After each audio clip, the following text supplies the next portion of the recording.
The Galactic Council had existed for thousands of years, ruling the galaxy with order and control.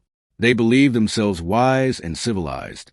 When they heard about the new species called humans, living on a small blue planet called Earth, they thought of them as just another primitive race that had learned to use ships and energy weapons. To the Council, Earth was nothing special, only another world to be absorbed into their system. But the humans were different. They did not ask for help or try to join the Council. They built their own trade routes and defended their colonies with strange courage. One small human colony called Valeria had refused to pay tribute to the Council. The Council sent threats, but Earth answered calmly.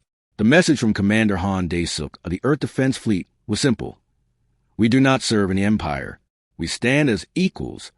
The Council members laughed when they heard it. Ambassador Ralvek, one of the few aliens who had studied humans closely, warned them not to underestimate Earth. He said humans were unpredictable, emotional, and fierce when provoked. But no one listened to him. The Council decided to send a strong message. They ordered a fleet of ships to travel to Earth's system and demand surrender.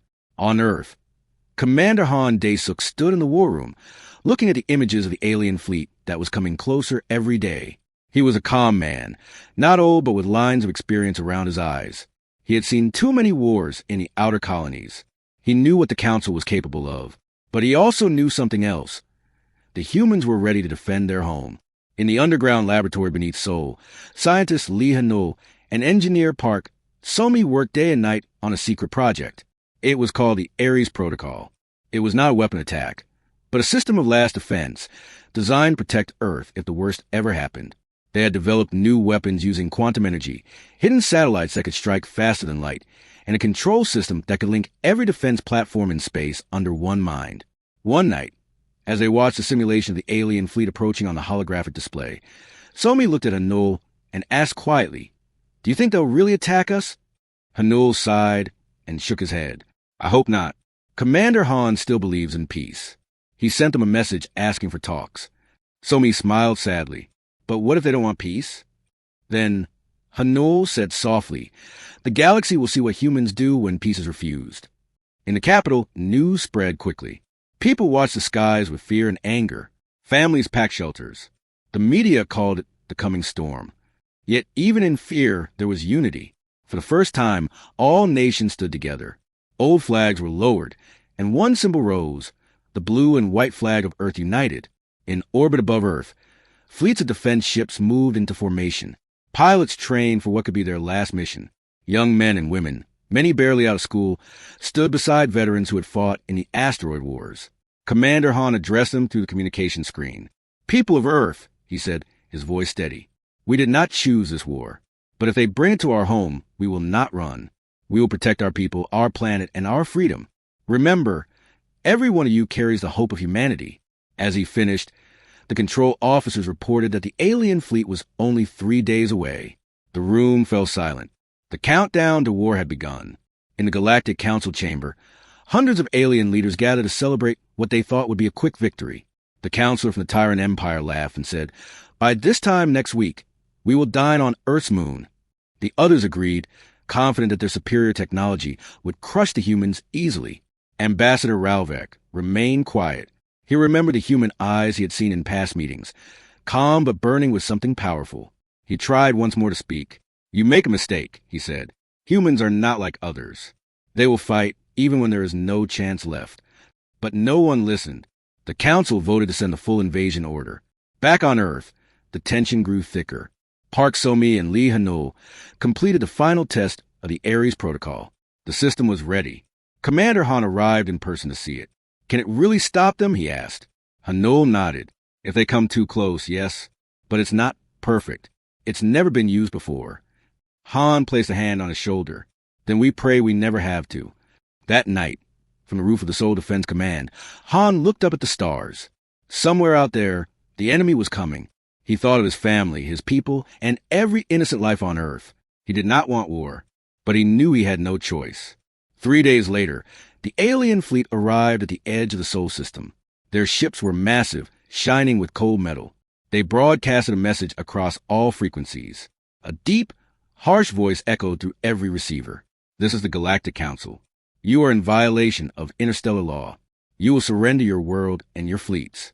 You have one rotation to comply. Commander Han listened from the command bridge. Around him, officers waited for his answer. He took a deep breath and said quietly, no response. The aliens waited for hours, but Earth remained silent. The fleet's commander, an arrogant reptilian general named Zar, laughed and gave the order to advance. If they will not bow, then they will burn. In space, the alien ships began to move closer to Earth's orbit, their weapons charged with light. Billions of people on Earth watched as the first bright beams crossed the sky. Orbital stations exploded in fire. Satellites burned.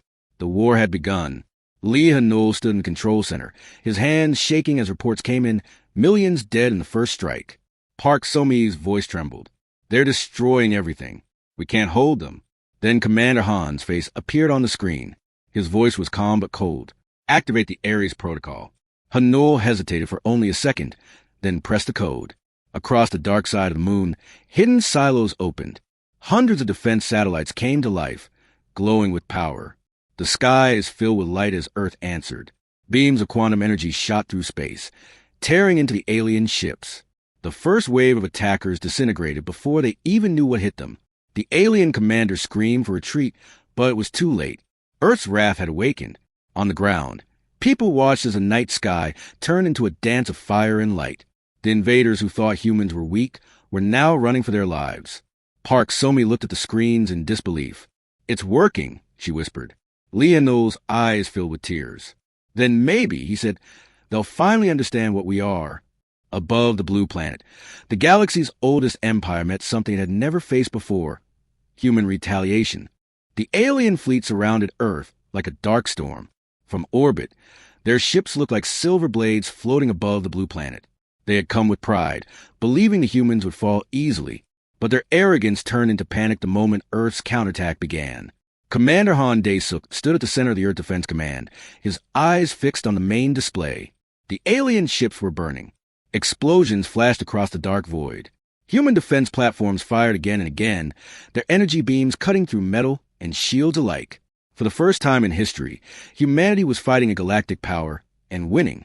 Status report, Han said calmly. An officer replied, Ares protocol is fully active, sir. All orbital defense platforms are online. Enemy fleet is losing formation. Han nodded. Target their command ships. Make them see what happens when they attack Earth. From the moon's far side, hidden silos opened once more. Dozens of missiles streaked into space, leaving trails of white fire. They crossed a distance faster than light could travel. When they hit, entire sections of the alien fleet vanished. The void shone with burning wreckage. Inside one alien ship, General Zar screamed orders at his crew. Fire back. Destroy their defense network. His voice was sharp with disbelief. No one had ever done this to the Council's fleet. He could not understand how a single planet had such power. His officers shouted back, Shields are failing.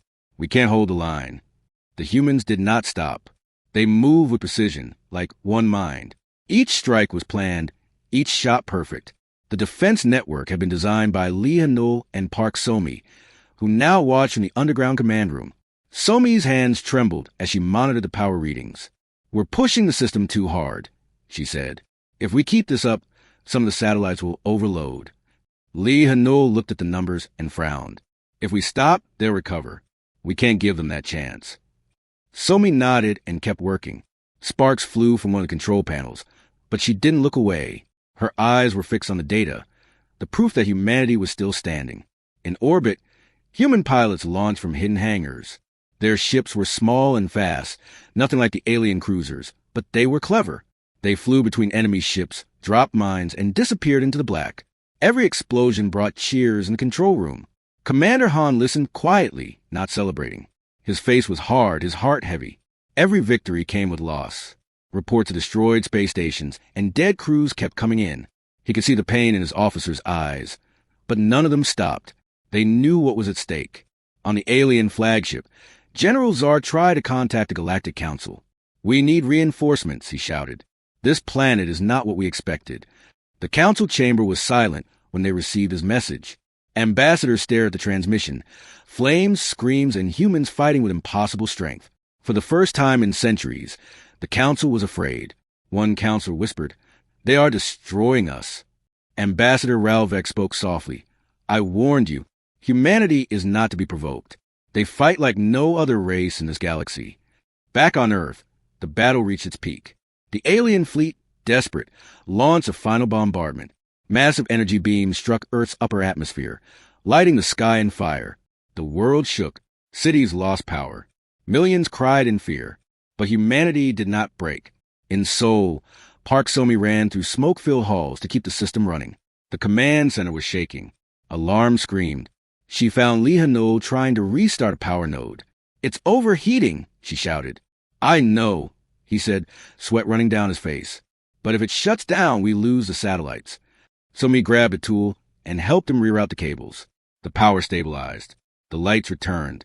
They looked at each other for a brief second, tired, scared, but determined. On the command bridge, Han received new orders from the Earth Council. Commander Han, do not stop the attack. End this now. He understood what that meant. It was time for the last stage of the Ares Protocol, the final measure. Prepare the quantum warheads, he said quietly. The officers hesitated. They all knew what that meant. Those weapons were forbidden, built only for the worst case. But this was that moment. Do it, Han repeated. Deep beneath the oceans, hidden launch silos opened. Massive warheads rose through the water and into the sky. They glowed with blue energy, brighter than any sun. The countdown began. Lee Hano watched from his station as the system confirmed the launch. His voice was heavy. Once they fire, there's no turning back. Park Somi whispered, maybe that's what they need to understand. The warheads launched. Time seemed to slow. In orbit, the alien ships tried to scatter, but it was too late. The weapons detonated with silent brilliance. The explosion was not fire. It was light that tore through reality itself. Space rippled. The alien fleet vanished in a flash that blinded sensors across the system. When the light faded, silence fell. Only debris remained. The Council's proud fleet was gone.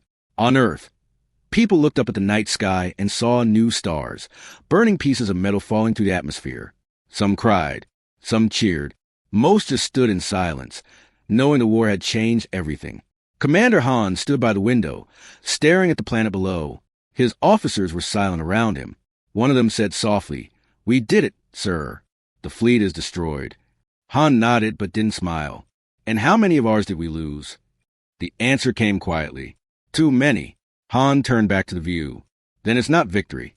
It's survival. In the command center underground, Lee Hano sat beside Park Somi. They watched the system shut down slowly, one defense satellite after another going dark. The Ares Protocol had done its job, but the cost was beyond measure. Somi spoke after long silence. Do you think they'll come again? Hano thought for a moment. They will, but next time they'll think twice. Across the galaxy, the Council received the final report. Every ship lost. No survivors. The entire assembly was silent. No one spoke. The sound of fear filled the air. Ambassador Ralvek finally said, you brought this on yourselves. They warned us. You refuse to listen. The council leader whispered. What kind of monsters are they? Ralvek looked up. Not monsters. Survivors. Back on Earth, the fires were still burning. People walked through ruined cities, helping each other, sharing what little they had. The survivors built shelters and carried the wounded. Soldiers stood guard, their faces dirty and tired but proud. The world had bled, but it was still alive. Commander Han visited one of the damaged orbital stations. The crew saluted him weakly. He walked among them, speaking quietly, offering comfort. He saw the fear in their eyes and the strength beneath it. He knew then that Earth would never be the same. Later that night, he looked up at the stars once more. He thought of all the lives lost, both human and alien. He thought of the message the council would receive when the surviving alien captives were sent home. It was short and clear. We tried peace. You answer with fire. Never again.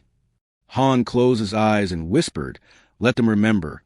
And somewhere deep in the void, the stars themselves seemed to flicker, as if they too had seen the fury of humankind, and would never forget. Smoke still rose from the ruins of the cities. The war had ended, but the silence that followed was heavy. The people of Earth were alive, yet they did not celebrate. They mourned. The skies above were filled with falling debris, shattered pieces of alien ships glowing like dying stars. The oceans reflected their light, as if the planet itself was remembering the cost of survival. Commander Han Dae-suk stood in the remains of the Seoul Defense Command. The once bright control room was now dark and burned. Screens flickered weakly. The war was over, but his heart felt cold.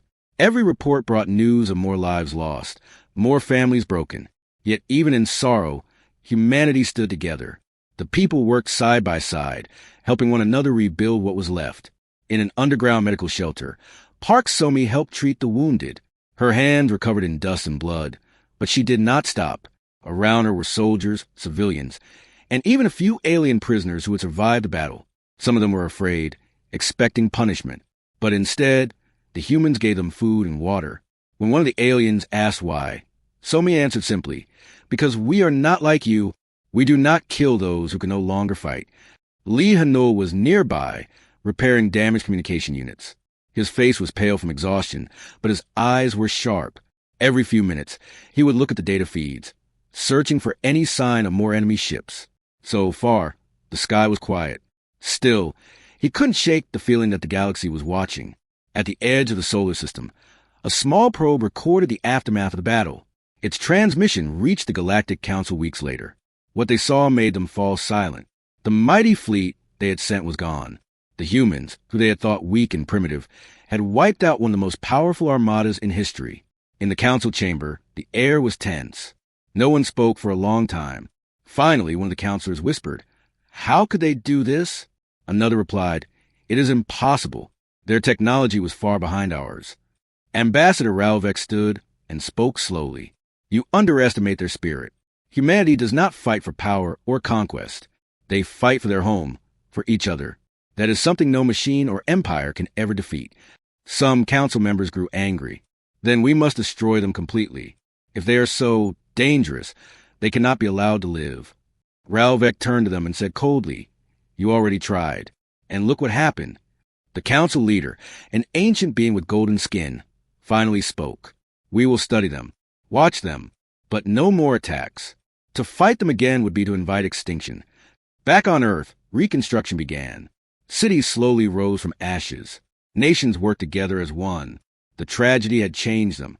People no longer thought of themselves as Americans, Koreans, or Africans. They were all Earthlings now.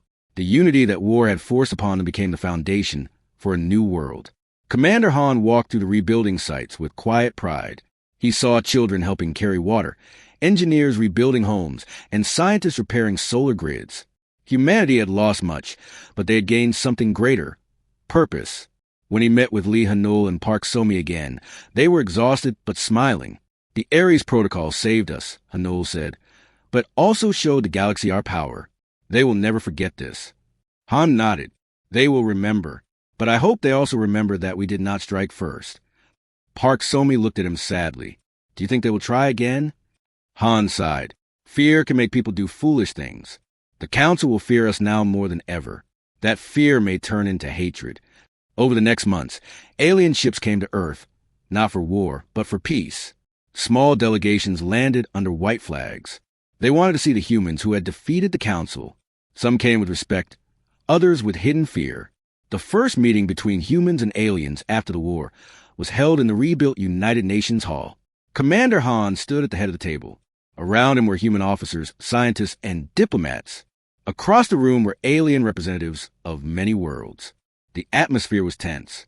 One alien delegate, his scales shining dark blue, spoke first. "You are dangerous. The Council fears you. They say you are monsters." Han met his gaze calmly. "If defending our home makes us monsters, then yes, we are." The alien said nothing more. He could see there was no arrogance in Han's voice, only truth. After the meeting, Lee Hanul talked quietly with Park Somi. "They will study us now," he said. "They will watch everything we do." Somi smiled faintly. "Then let them watch. Maybe they'll learn what it means to be human." But not everyone in the galaxy wanted peace. Far away, in the dark corners of Council space, whispers spread. Some worlds called for revenge. Others wanted to isolate Earth. Spies began to gather information about human technology. The Council's pride had been wounded deeply, and pride could be dangerous. On Earth, Commander Han knew this. He began strengthening the defense fleets, not for conquest, but for security. The new ships were faster and smarter, built using parts from the alien wrecks. Human engineers turned the enemy's tools into shields of their own. Lee Hanul led a new research division, working on ways to improve planetary defenses. He never forgot the sight of burning cities. He vowed it would never happen again. Park So-mi traveled between the colonies, helping rebuild their systems. She saw the scars of war everywhere. Children without homes, soldiers with lost limbs, fields turned to dust. But she also saw hope. People were learning to rebuild not with anger, but with determination. Months turned into a year. The sky cleared. The stars looked peaceful again. But deep in space, unknown eyes were still watching. One night, as Han looked out from the orbital station above Earth, a transmission came through. It was from the Galactic Council. The message was short. Cease expansion. Stay within your system. The galaxy will not tolerate human dominance. Han read it twice and smiled bitterly. They still think they can order us. He sent a reply himself. We do not seek dominance, but if you come again, we will not hold back. When the message reached the council, it caused an uproar. Some called it threat. Others called it courage. But one thing was certain. The galaxy now saw Earth not as prey, but as power. On Earth, life slowly began to heal. People rebuilt homes, planted new forests, and opened schools again.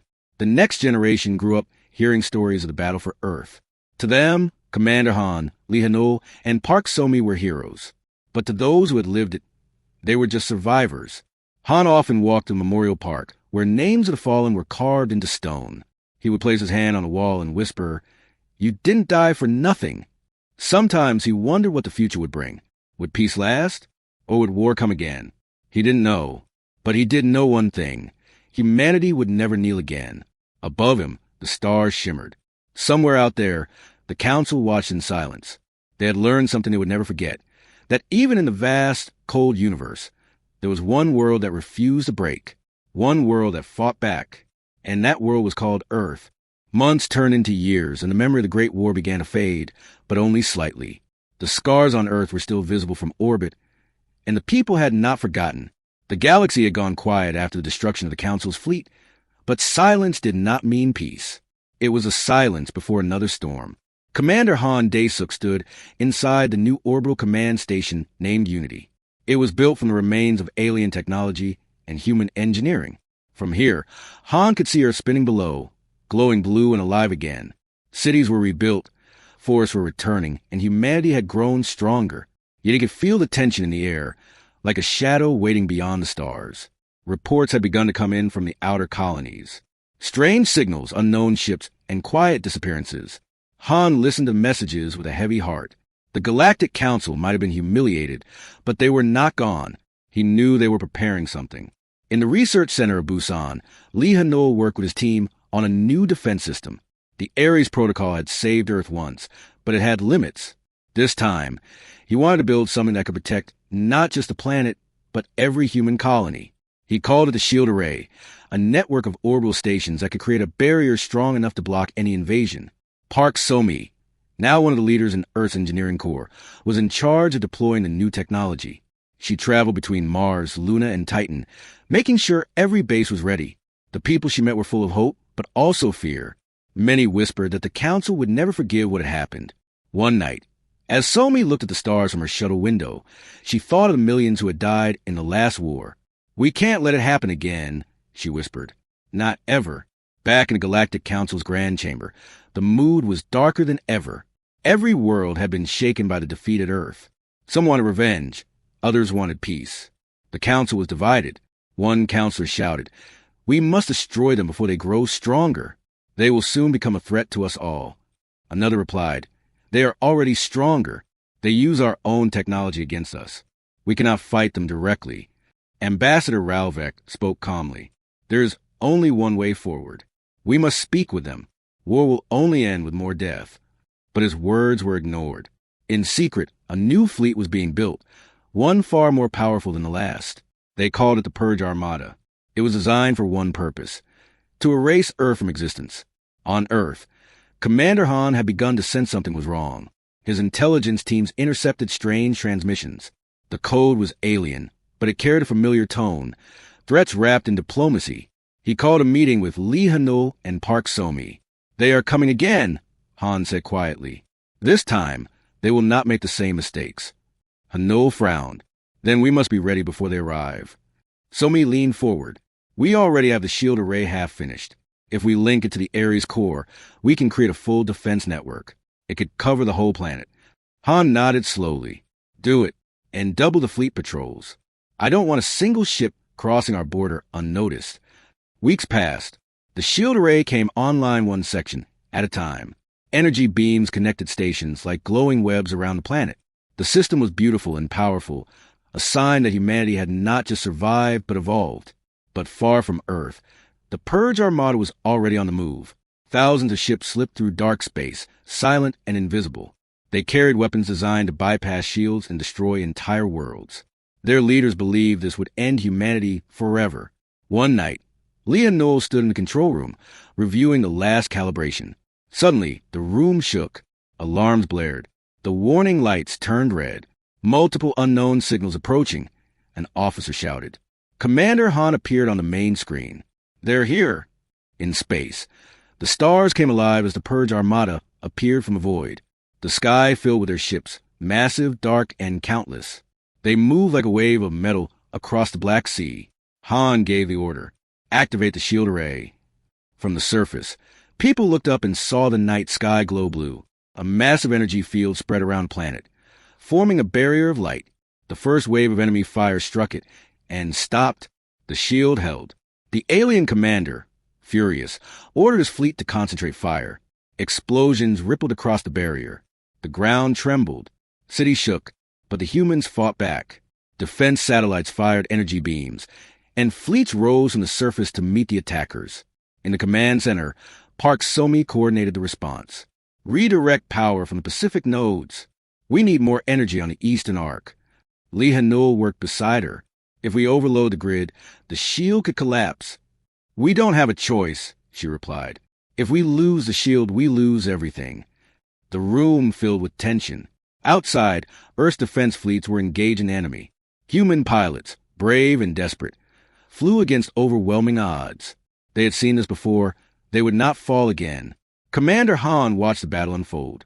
Every explosion in the sky was a reminder of the last war, but this time, humanity was stronger. He contacted all ships and spoke through the comms, his voice steady and firm. This is Commander Han.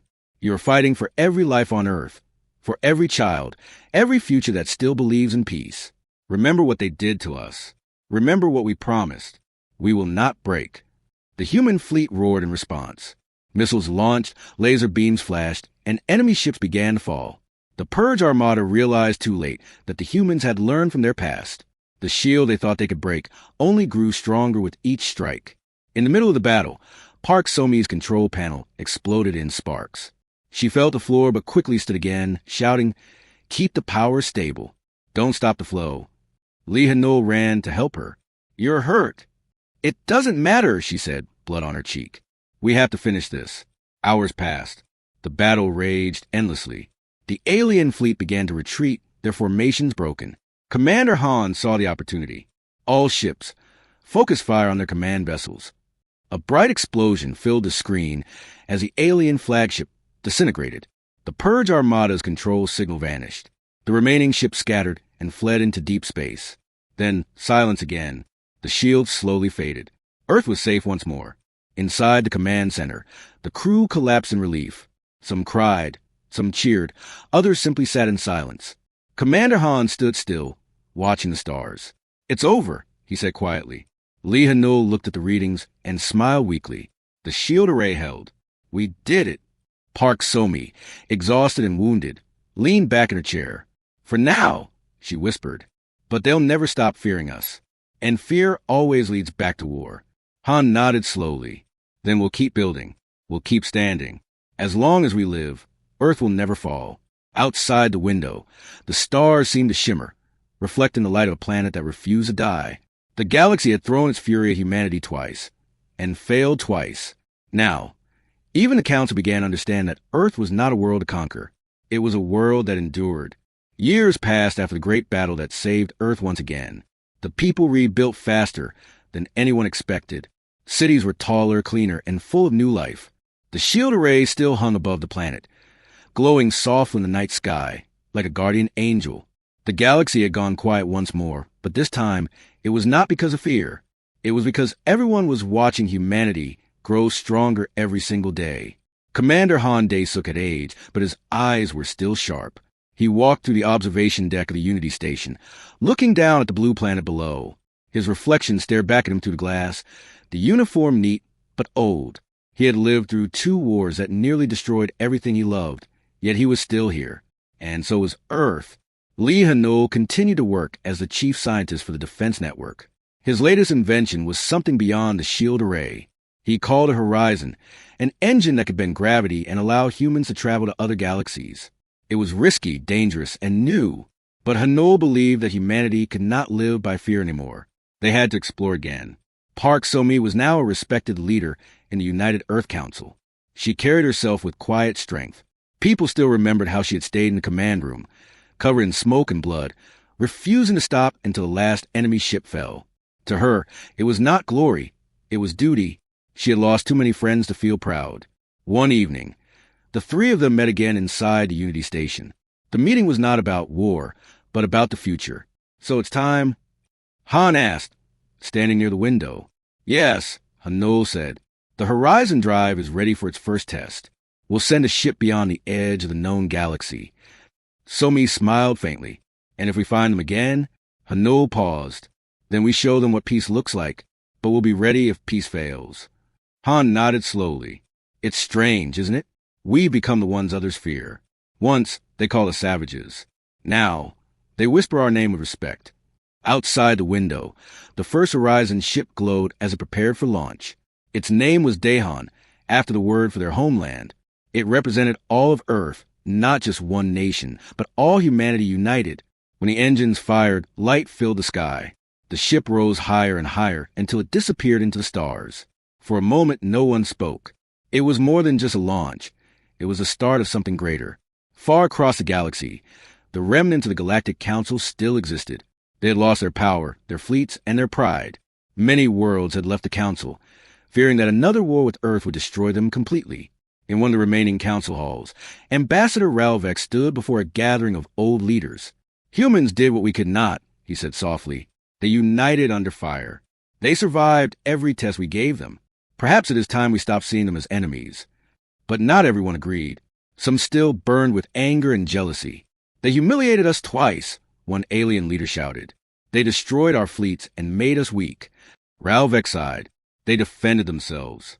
We started both wars. They tried peace first. We brought them war and they answered. The council hall fell silent. Even those who hated Earth could not deny the truth. Humanity had become something more than anyone expected. Back on Earth, the first message came from the Daehan. The Horizon Drive worked. They had reached a distant system full of strange new worlds. The crew sent pictures, bright stars, alien oceans, and massive cities long abandoned. The message filled the world with hope. Commander Han listened to the broadcast from his office. He smiled faintly, remembering the first time he saw the stars as a young soldier. We've come so far, he whispered.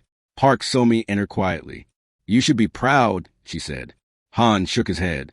It's not pride. It's relief. We survived when no one believed we could. That's enough for me. She looked out at the stars. You think the council will ever accept us? Maybe one day, Han said. But we don't need their acceptance. We only need to keep moving forward. In the months that followed, more ships were built. Humanity began to spread across the stars. They found new allies, some afraid, others curious. The name of Earth became known not as a world of war, but as a world of strength and endurance, a place that stood up when crushed and fought back when cornered. Lee Hanol continued to send updates from the Daehan. One day, his transmission carried a strange signal, something ancient, deep, and familiar. The crew followed it to a vast ruin floating in space. Inside was a message carved in alien stone. It said, "Respect those who survive." Hanol smiled when he saw it. They learned, he said quietly, even if it took them centuries. Back on Earth, life was calm for the first time in a long while. Children played under clear skies. Cities glowed at night, without fear of bombardment. The people looked up at the stars and saw hope instead of danger. Commander Han retired a year later. On his last day at Unity Station, he walked alone to the viewing deck. Park So-mi and Lee Hanol joined him there. So this is it, Han said with a smile. So-mi nodded. You've earned rest. Hanol grinned. But you'll still be watching the stars, won't you? Han laughed softly. Always. The stars remind me that we never stop fighting, not just with weapons, but with courage. The three stood together in silence, watching another Horizon ship prepare for launch. As the engines ignited, the blue light filled the room. Han whispered, "This time, we fly not for revenge, but for discovery." The ship soared into the sky, leaving a trail of light that faded into the endless dark. In the years that followed, the galaxy changed. The council became smaller, weaker, and eventually dissolved. A new alliance was formed, a peaceful one, built on respect and understanding. At its heart stood Earth, not as a conqueror, but as a protector. Children in alien schools learned about humanity, the people who survived 2 wars and still sought peace. They learned about Commander Han, Park Somi, and Lee Hanol, the heroes who refused to give up. And somewhere beyond the stars, the Daehan continued its journey. Its crew looked back at the faint blue that was Earth and smiled. They were the children of survivors, explorers of the unknown, and the keepers of humanity's promise. No longer did the galaxy call Earth a savage world. Now, they called it something else, a world of light that had walked through darkness and still stood tall. Commander Han's words lived on for generations. We are humans. We are not perfect. But when the universe comes for us, we stand together. And when it falls silent, we rise again.